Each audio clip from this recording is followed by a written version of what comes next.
The only way to beat Beijing's gridlock traffic is to go underground. Beijing's underground subway has an interesting history. Construction began in 1965, and it was built as part of the national defense. During the late 1960s, China feared a Soviet invasion. The subway could move 5 to 6 divisions of Chinese soldiers under the city. When the threat ended, the Beijing subway was put to more practical use. It opened to the Chinese public in 1977. Foreigners were allowed to ride in 1980.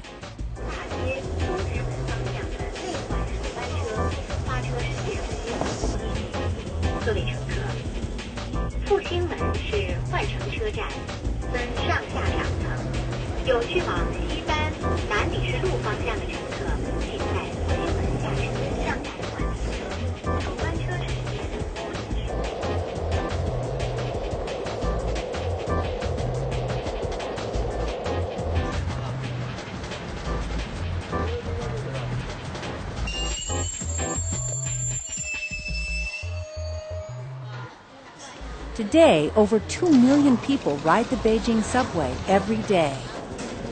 At rush hour, trains run almost every minute.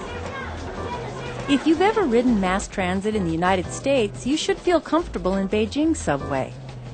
The stations are similar to the San Francisco BART system. And Beijing subway cars feel like newer versions of New York City's cars, but they can be just as crowded.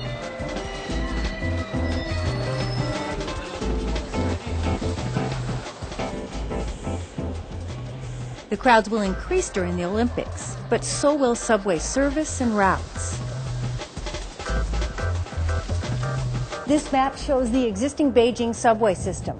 Here's Tiananmen Square, and here are the new Olympic venues. You may be asking yourself, well, how can I get to the Olympics on the subway? There's a new line coming in. It starts down here, goes through the center of town, right up to the Olympic venues and on to Olympic Park. It'll be ready in September of 2007. By the time the Olympics hit the city, there will be 5 new lines, making a total of 9 lines running 125 miles.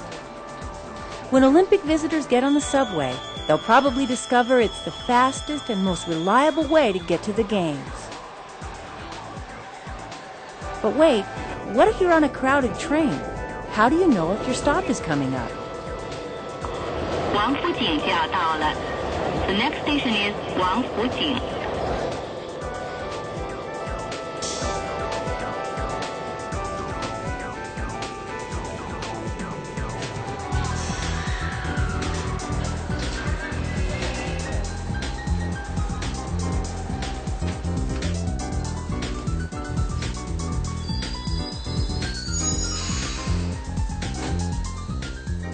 When you're in a hurry, the subway's just the ticket. You know, riding the subway in Beijing is just like riding the subway in New York, San Francisco, or Washington, D.C. And I didn't have to speak a word of Chinese. And here we are, Tiananmen Square.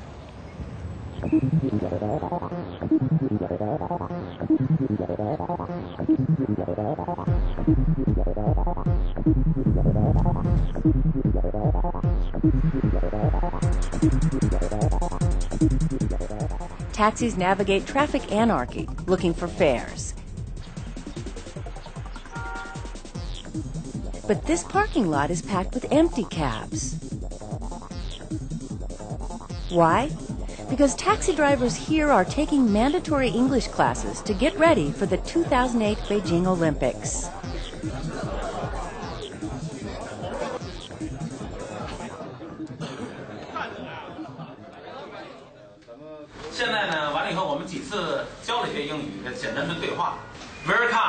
Welcome, China, thank you, driver, 颐和园 Summer Palace, 长城 Great Wall, Good afternoon, Good evening. Obviously, today's instructor isn't a professional English teacher. He's a fellow cab driver. But he's doing his best to help with simple phrases.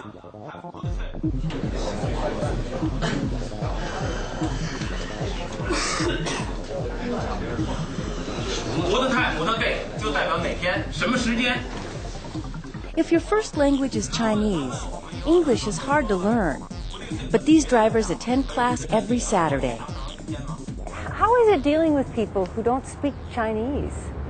会经常碰到一些国际友人，因为现在中国对外开放嘛，来中国的外国人很多，所以我们会经常碰到这方面难题。我们现在也正在学习英语。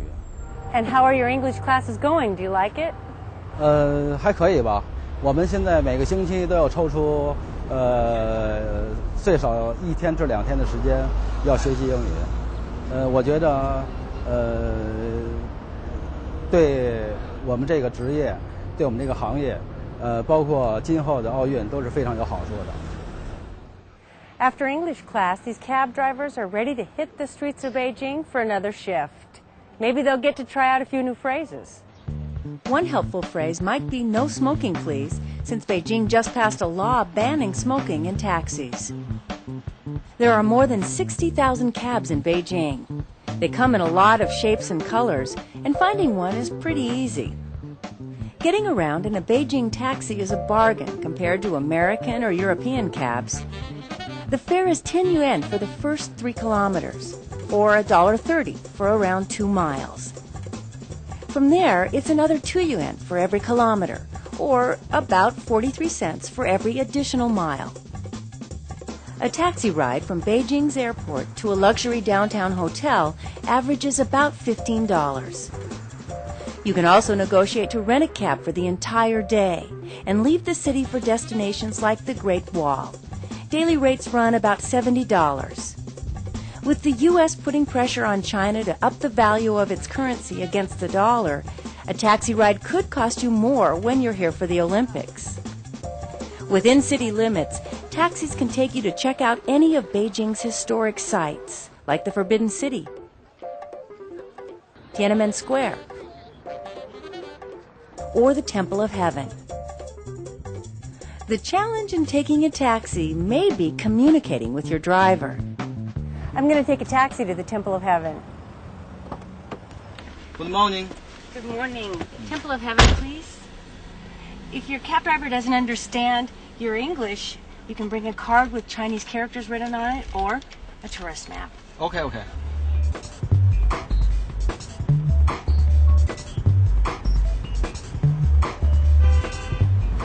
This is the license for the cab. It tells you that you're with a legitimate cab company. Here's the meter. It's right in the radio console in this cab. And so far we have 10 renminbi on our fare. And in China, it's okay to sit in the front seat, and why wouldn't you? It's a better view.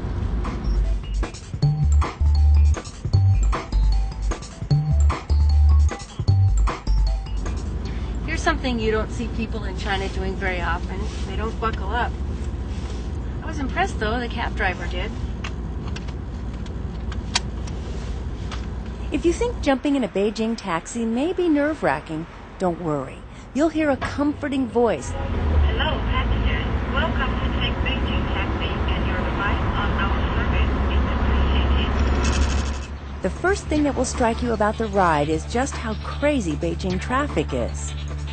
Think of a good cab driver as a traffic martial artist. He avoids other cars, bicycles, and pedestrians, and he maintains a zen-like calm while getting you to your destination. What's it like driving in crazy Beijing traffic? 还可以吧，还可以。 Cab fares in China are just like those in the United States. You not only pay according to distance, but you pay according to the time that you spend in the cab as well. Once at your destination, it's time to pay up. Just pay what's on the meter. Tip if you'd like, but taxi drivers don't expect it. The locals don't tip. Okay. Stop. Okay. When you get to your destination, check the meter and pay. Ours is 26. Be sure to get a receipt after your cab ride. This will not only tell you how much you spent, that we spent 26 RMB, but it has the phone number of the cab driver on there, and you can call him in case you forget anything in the cab.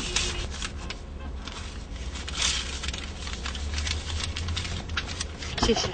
拜拜。Bye. 拜拜。